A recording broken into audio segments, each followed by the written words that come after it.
Thanks, Debbie.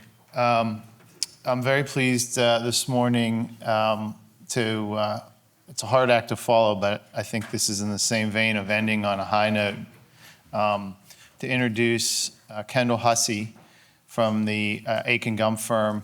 As some of you have heard, we went through a process about a year ago, starting to try to identify a professional advocacy firm, lobbying firm. Is that a bad word? Am I allowed to say that?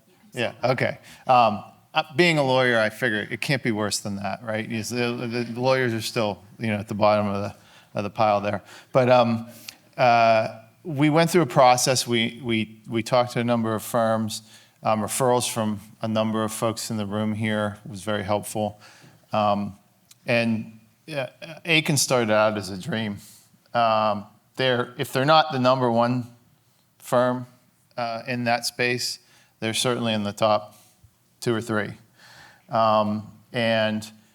We were blown away not only by the professionalism of Kendall and her colleagues, but when they came to us with their proposal and laid out what they wanted to do for us, they also offered to do it on a pro bono basis. And that was without us asking. That was at their initiative. And it's one of those gifts that we don't know how it quite happened, but we're eternally grateful that it has. They assured us from the beginning that whether we were a pro bono client or a commercial client, paying client, that we would be treated exactly the same. And that has been the case from day one. The level of professionalism and attention that we get from Kendall and her team is as good as anything I've ever seen. And I come from a professional services background. Some of you have heard me speak about it. The team is made up not only of Kendall, and I'll get into her background a little bit, but there are a number of other members of the team that are regularly involved, that have backgrounds working on Capitol Hill in the House and Senate, both Republican and Democratic. So we've got quite a diverse mix of experienced, really smart people that know what they're doing. And I'll let Kendall talk about the specifics, but we had a couple of things in mind that we went out on this advocacy mission that we wanted to accomplish. Some of them are not easy. None of them are really easy. Some of them were more short-term. We hope we could make a difference, like our appropriation. Others were building relationships that we had struggled to build through no fault of any of the folks working here. Debbie worked tirelessly, and I want to give her credit for knowing when to raise her hand and say, I think I've exhausted my abilities to move the ball for us, and I think we need help. I think that's a great trait in a leader, and one of many that makes Debbie such a great leader for our foundation. Fortunate to have her as well. But having this team get involved really has changed the game for us, even in a short term. There's lots of work to be done. But I'm going to step aside and let Kendall give you the details. But her background is she started out as a staff member to Senator Richard Burr, who was a Republican senator, 3-term senator from the state of North Carolina. Before that, he served 6 terms in Congress. So after spending some time in his office, she moved into the private arena or the firm area as a professional lobbyist. First 6 years at Patton Boggs, which is also in that top tier of firms here in Washington. These aren't firms that you get to just because you worked on the Hill. You got to be good at what you're doing. And then has spent the last 9 years at Akin, where she's now a senior policy advisor. And her, in addition to Kendall, and we're very thankful to have you here today, knowing it's a Sunday and you have a family and you've chosen to spend a few hours with us. But I wanted to publicly acknowledge some of the other members of the team who aren't here with us today, but who are consistently involved advocating on behalf of our foundation. Anna Abrams, Dr. Mario Ramirez, Virgil Miller, Katie Malloy, and Derek Stanfield have been all involved consistently. There are weekly calls with Debbie. There are weekly reports. Sometimes it's I wonder how we do a weekly report because I know they're not in session and nothing is conceivably going on, but something is always going on, particularly with our team. But I'll just kind of close before I introduce and welcome Kendall to the podium. To kind of bring it home, when I was explaining at our board meeting the other day, the benefit and kind of the gift that Akin has given our foundation. I'm an analogy guy, I'm a sports guy. It's kind of like if you were trying to put on like a little league fundraiser in your local community, and the New York Yankees called you up and said, would you like us to come and play in your town? And no charge, we'll do it for free because we want to help you. That's the equivalent of what we've stepped into with Kendall and the Akin team. So again, we're very grateful to have their help and grateful that she's here today. And I will cede the floor to her to share the good news about the work they have done for us already and the plans they have going forward. So, Kendall.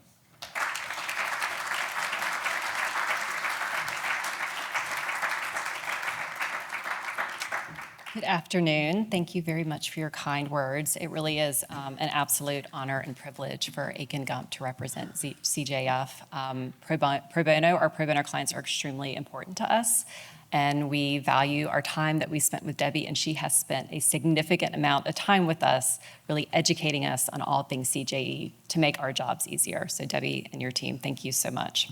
And I am not sure how to move the slides. Is it?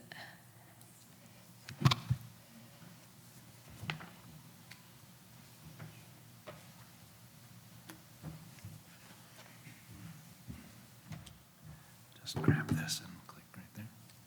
Just the green one. Just the big green one. Okay, there we go.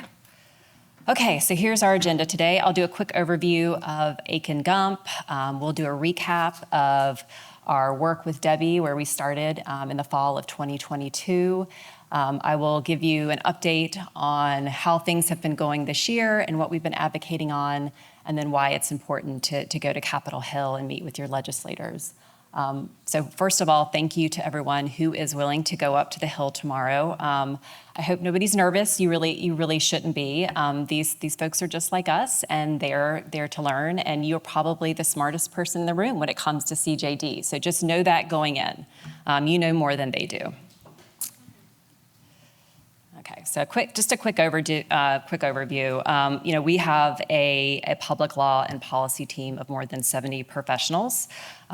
We have all worked with either members of Congress, executive branch agencies, or the White House on a variety of issues through the years. We have longstanding relationships with members of Congress and administration officials, so that really helps kind of to do our job. Critical to working in politics today is, of course, the fact that we are a bipartisan firm. Just like was said earlier, we've got members on the CJD team from Akin Gump that are both Republican and Democrat. We all work together. I worked for a Republican member, but lobby Democratic members all the time. So.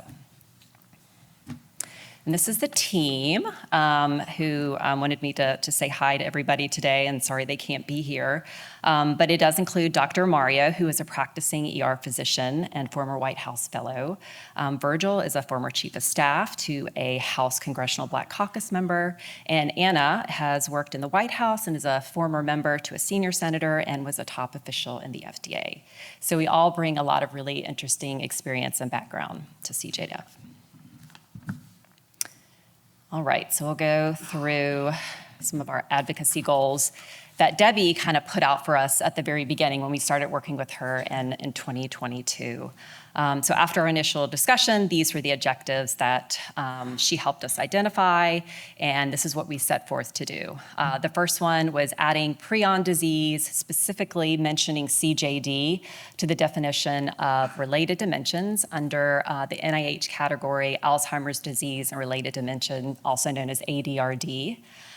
We wanted to identify opportunities for funding and surveillance and research of prion disease throughout the federal government.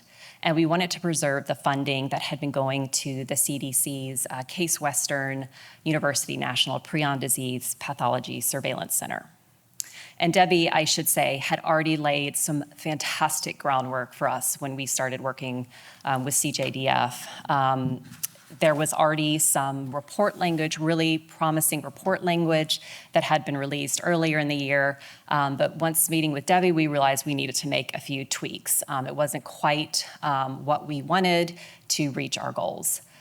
So despite the fact that the Appropriations Committee had already, kind of gone through their initial process, we began reaching out and educating them on our point of view and why it was important to specifically name CJD in the report language in the legislation. So we spent some time, met with all four corners, as we call it, which means that we met with the Senate and the House Appropriations Committee, Republicans and Democrats, to kind of educate them. And we drafted new language to submit to them and ask that they included in the final FY23 appropriations bill. So this slide lays out our specific requested changes. We were hopeful that the Labor HHS report would include the $1 million increase for the Prion Disease Center. And under NIH, we were, again, as I noted previously, we were asking for CJD to be included as an ADRD. And we want it specifically kind of called out in that language because, as I'm sure you all are aware of, NIH kind of looks at prion disease, defines prion disease very differently.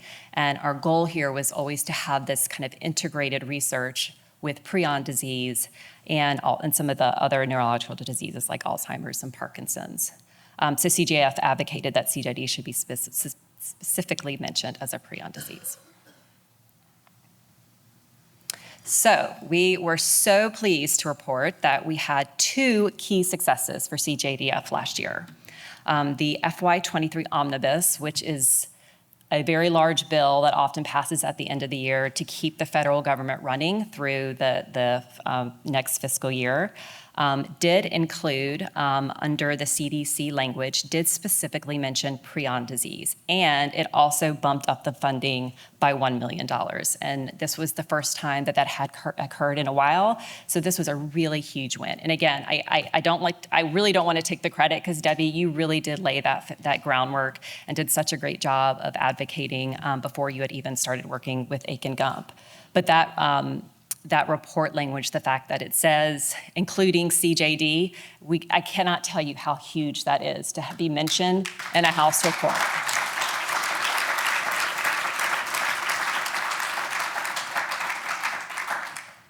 We did not get the language that we wanted on the NIH side, but that set us up for what we needed to do this year. So you can't win them all. We also spent some time with Debbie, starting to introduce her to various members of Congress that sit on other committees of jurisdiction that are important. The Senate Health, Education, Labor, and Pensions Committee, which is the committee that my former boss served on, the House Energy and Commerce Committee.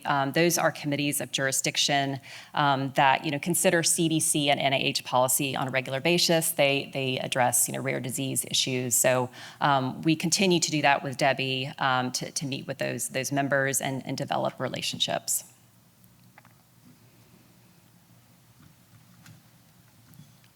Okay, so slide 13. So I'm just going to do this quickly because my colleague, Dr. Ramirez, really has been leading this effort. But they have been trying to crack what sounded like a very difficult nut to crack with NIH. And Dr. Ramirez and Debbie were able to have an initial meeting with the project manager, Dr. William Daly, over at the National Institute for Neurological Disorders and Stroke, NINDS. He's the program manager. And this was the first direct contact that CJDF had in a very long time. And it was a very positive and a great first step. And he outlined and recommended and made several recommendations about how CJDF could successfully apply for some of the research funding that was coming out. Okay. So now moving on to this year. So we are now in the 108th Congress, which has brought some very unique challenges in a now divided government. One of our first goals, which several of you will help us continue tomorrow, is educating representatives and senators on CJD. We have been meeting with members of Congress and congressional staff to educate them about the disease, the need for increased research on human prion diseases, and how members can offer their support to individuals with CJD and their families. I'll talk a little bit about some of the challenges of this new Congress a little later, but I did want to, for those that are going to the Hill tomorrow, to provide you an overview of what we like to term the asks, which is like the most important part of the meetings that you'll have when you talk to your members or their staff. So building off our 2022 success in the FY23 omnibus, we asked Congress to increase prion surveillance funding for CDC and the National Prion Disease Center by $1 million in FY24 for a total of $8.5 million. So we received $7.5 million in FY23. Obviously, this is a very tight budget year, so that is, it doesn't seem like a lot of money, but it is a big ask, so our fingers are crossed. And I'll get to kind of some of the funding dynamics that we've seen this Congress. And then we've developed some very specific report language that once again mentions CJD specifically. And actually what I think Debbie helped us relay to staff very effectively is really the critical importance of this funding to our public health and kind of the connection with that and chronic wasting disease and how important that surveillance is and how our country actually is very much lacking in that surveillance. It's just not as robust and comprehensive as it should be. So Debbie did a great job of really making the case for that in our meetings with appropriation staff. The other ask, again, is focused on NIH.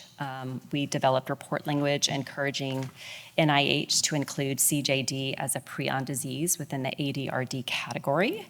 Again, we very specifically drafted report language that called out the disease. And we really believe and shared the message that better integrated research will really benefit individuals suffering from CJD as well as other ADRDs.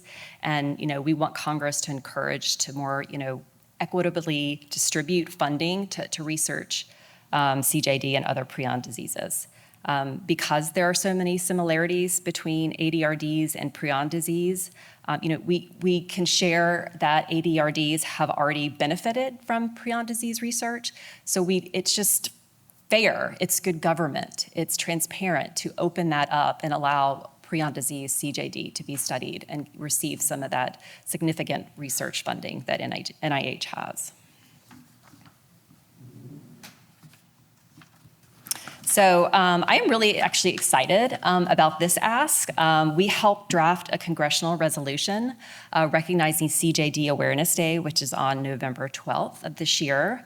Now, resolutions are not laws. They are expressions of sentiment of either the House or Senate. Members of Congress often introduce congressional resolutions to show support for something or someone.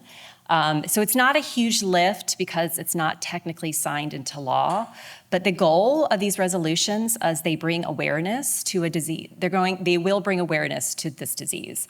And with that, when a member introduced Congress, you get some positive press from that. They tweet it out, it goes in the congressional record. So again, this is all kind of building our case of educating the Congress on what CJD is. So one of the asks for tomorrow is we've got to find a champion who's willing to introduce and support this awareness resolution. So another interesting policy area that we've kind of just started delving into, again, thanks to Debbie kind of explaining this ADRD world and how it all interacts with Alzheimer's and NIH funding. Congress has to reauthorize legislation when they expire.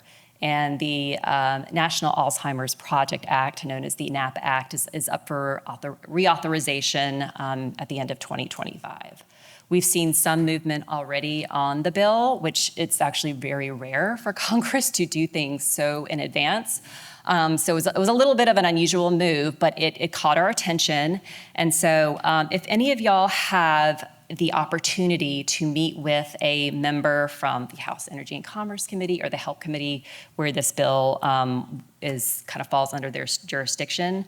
We are encouraging you to ask for their support for policy in this bill that will require the Secretary of HHS to update what conditions define ADRDs in its annual report on Alzheimer's. So, as I was just discussing, we know developing science is showing us that other, neurodegenerative diseases indicates a connection between prion diseases and ADRDs, and we consider this to be a really targeted, good government change to this authorization bill. And it will ultimately help ensure that HHS is transparent about their most current scientific understanding of these diseases and how that understanding has evolved through the years and informed, by scientific advances. Happy to talk offline about this issue more if people have any questions. I know it can be a little complicated, but I did want to share that it's something that we're following closely. Again, it's very unusual for Congress to do something so in advance. They like to wait to the very last minute. So it's still kind of up in the air as to whether Congress will actually ultimately try to consider this bill this year. Okay. So slide 18, I kind of consider our first win of the year, which is great. We wanted to continue to strengthen our relationship with the program director, Dr. Daly, over at NIH. And late June, Debbie and team submitted a draft R13 grant proposal to NIH and NIDS for financial support of a CJD conference and got great reviews and excellent feedback.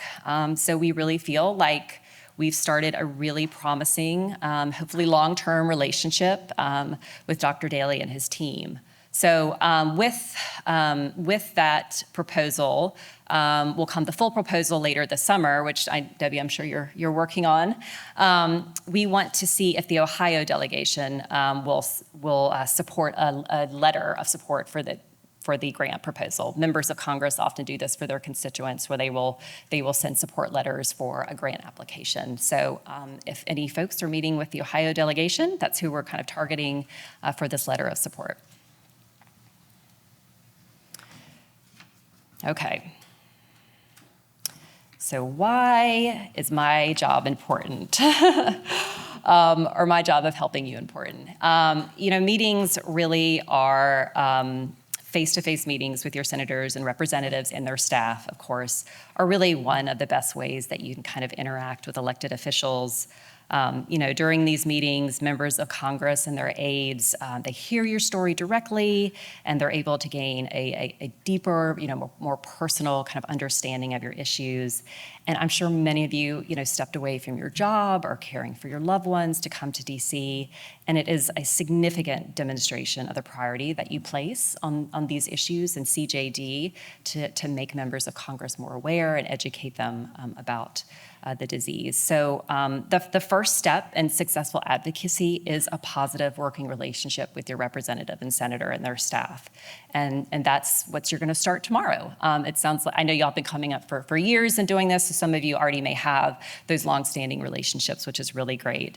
And I should say, staff on Capitol Hill, they come and go. I mean, they move around, they move up, so you won't always meet with the same person from year to year. But the good news is that you'll be on record for meeting with the office and starting to develop that relationship. And I always like the last line of the slide. It really is their job to listen to you. I mean, that's why they're there. So again, remember, you are the smartest person in the room when it comes to CJD and what we're asking for. So that's, whether you voted for them or not, it doesn't matter. That is their job. They should listen to you. You are their constituent. So just a couple tips for a good Hill day that I just want to remind folks of. If you're not familiar with the Capitol Hill area, review a map, kind of memorize the congressional office building names. I'm happy to answer any questions about where things are and how to get around. Really encourage you to wear comfortable shoes because you've got marble floors and cement all day long. You're probably booking it. Some of you may have meetings back to back. So look professional, but be comfortable on the bottom for sure. I've learned that the hard way. Don't bring anything, not allowed on an airplane. You can certainly bring water and snacks, but you will have to go through security. It's not as stressful, I would say, as an airport security. Try to arrive on time, not too early, not too late. The front office staff is where it's at. Please be kind. Thank them for their time. Introduce yourself when you get in there and tell them with your CJF and which staffer you're meeting with and at what time. And of course, manage the clock. You need to be able to get to your next meeting on time. There is always the chance that you may meet with a staffer that's not giving off good vibes. Like they may seem tired, they just are showing no emotion. And I hate when that happens. It's just people have those meetings all the time on Capitol Hill, off Capitol Hill. But just try not to close the door and be like, oh my gosh, that was the worst. Try not to debrief about it later. Just kind of quietly talk about it or, come to Debbie and myself and we'll kind of figure out better next steps. But some of these meetings will go well and you'll feel the emotion and from them, and then other meetings, they'll just nothing, it is what it is. But most of them should be good, So conducting a successful Hill meeting. If you have the time, research your member of Congress about who you'll be meeting with. Make a note of which committees they serve on. I mentioned some of the committees of jurisdiction, the Senate Help Committee, the Energy and Commerce Committee, the Appropriations Committee. These are all critical committees that the CJDF team has been lobbying through the past several months. Obviously, we talked about the importance of being on time. Members of Congress and staff, they really have limited time to meet, and it's usually back-to-back meetings all day long. And now that we're in kind of this hybrid world where there's also virtual meetings, they're going back to their desks and sitting there and doing Zoom calls as well. Most meetings tend to last around 15 to 30 minutes. So just make sure that you have time to make the asks, those couple of items that we talked about earlier. If you're running late, just give the office a quick call and let them know. And this part often comes as a shock for folks who've never participated in Hill meetings, but anticipate very young staffers. Despite their youthful, possibly just graduated from college appearance, most legislative staff they're extremely hardworking. They work long hours, and they have a strong desire to help their constituents and a passion usually for the issues that they're working on. So they really are considered the gatekeepers to their boss, and they actually have considerable influence. So, please don't disregard a meeting with a young staffer as any type of low value encounter. It's actually probably more productive sometimes than a meeting with a member of Congress. Members of Congress are just, they're just distracted, and it's hard for them to kind of stay focused for a full 30 minutes. So the time with a member of Congress can often be much shorter. So therefore, really take advantage of the time that you have with that congressional staff. Make clear introductions and tell them exactly where you're from. So let them know that you're a constituent. That's a really big part of starting the meeting. And then, of course, you really want to, personalize the issues. The most persuasive appeal to members of Congress are your stories. And I know you all have a very compelling and meaningful story, and that personal connection to CJD will have an impact. There may be questions they ask you like, well, what's the status of this bill? Or what do you know whether this language got, it's okay to say, I don't know, but I'll circle back with you. I will have somebody from CJDF help answer that question. So feel free to make a note and then reach out to one of us, and we'll happy to circle back with that staffer. So don't feel like you have to have an answer to every single question. And then I always think it's important to offer to be a resource on prion disease. If any type of issue ever comes up on this area, and they kind of are like, okay, I remember that meeting with Debbie, and she talked about Alzheimer's and the connection with prion disease and ADRDs, like that will flag in their head, and they will potentially reach out to Debbie for a question if a bill comes before them. So definitely offer to be a resource. If you have any business cards or leave your email, phone number behind, feel free to do that. And of course, please thank them. Thank them for their time. They really are busy. And you are also welcome to follow up with an email. A lot of them will probably hand you their business cards at the end of the day. So please feel free to follow up with an email to thank them. And then you can reiterate. That's kind of another touch point, a great way to reach out and reiterate CJDF's asks. So this slide just kind of goes through, again, the various asks, our meeting goals. So the three, I think, most important asks are to support a $1 million increase to prion surveillance funding for CDC at the National Prion Disease Center. Encourage Congress to influence the NIH to include CJD as a prion disease within the ADRD category, and support for a congressional resolution recognizing CJD Awareness Day. Okay, so this might be some of the kind of interesting part of my job that I feel like I deal with and have to explain to clients. So the 118th Congress, I am sure you're all generally aware of what a roller coaster it has been. Last fall, the Republicans flipped the House, and they are now in the majority party. They have a very slim 4-vote majority, making it almost a necessity that all 222 Republicans vote for bill passage. However, there is a very conservative faction in the House known as the Freedom Caucus, which is causing quite the headache for House Speaker Kevin McCarthy. They are a band of roughly, I believe there's about 40 of them. We like to call them 40 rabble-rousers, who derive much of their power from being unified against Republican leadership. And their main goal really has been to force the Republican agenda to the right as far as they can. And what also makes this Congress so interesting is that you have a Democratic-led Senate, where almost none of the bills that the House passed will be ever considered by Senate Democrats. They are led by Majority Leader Chuck Schumer of New York. You need 60 votes to pass a bill in the Senate.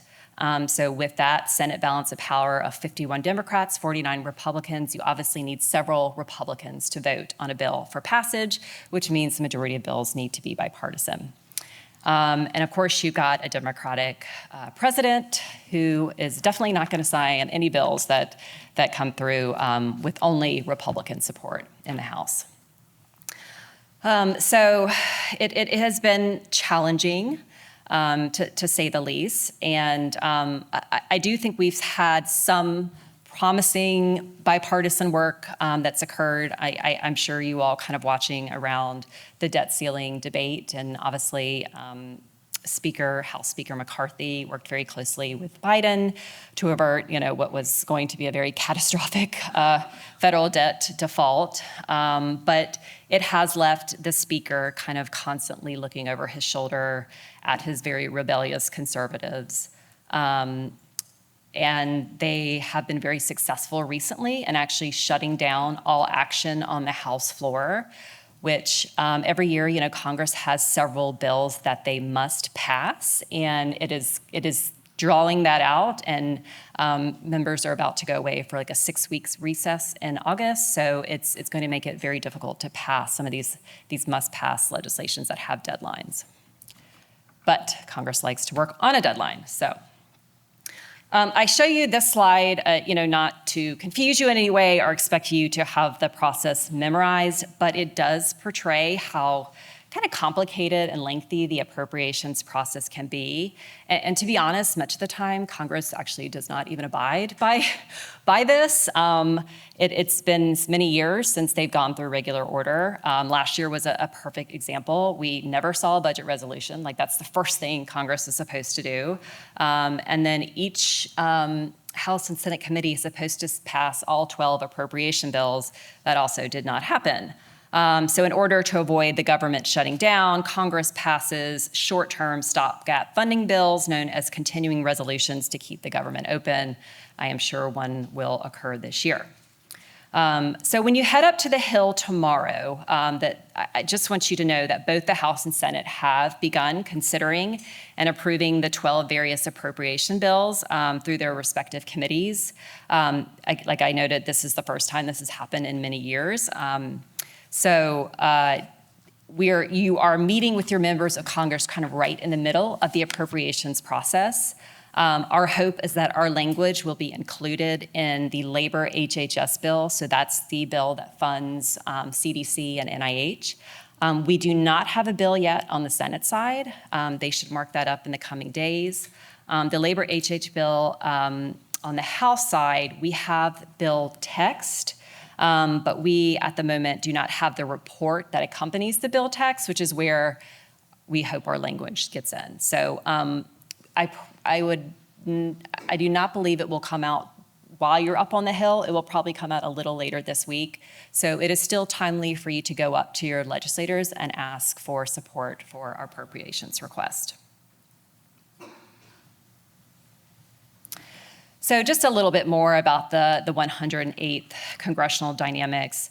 In order to pass various bills, Speaker McCarthy has really had to bend to these conservative requests, beginning with needing their vote to become Speaker at the very beginning of the year.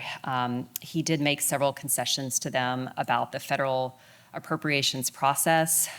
He promised them that he would cap this year's funding at levels enacted 2 years earlier.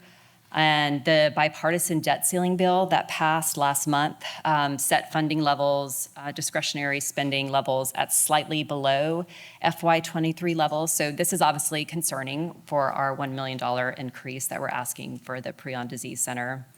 There are now several Freedom Caucus members that sit on the Appropriations Committee on the House, and they have been very successful in writing bills that are significantly below the FY23 level. So I just say that to kind of manage expectations as to how we'll all kind of end up this year. The Republicans have, a very slim hold on the House, and combined with the Democratic control of the Senate and White House, it's going to be a very unique appropriations process this year because, again, divided government, ultimately it has to be bipartisan. And it is worth noting that, again, the Democratic-controlled Senate will not take any of these House bills. So there's still a lot of fight that will have to occur before the end of September.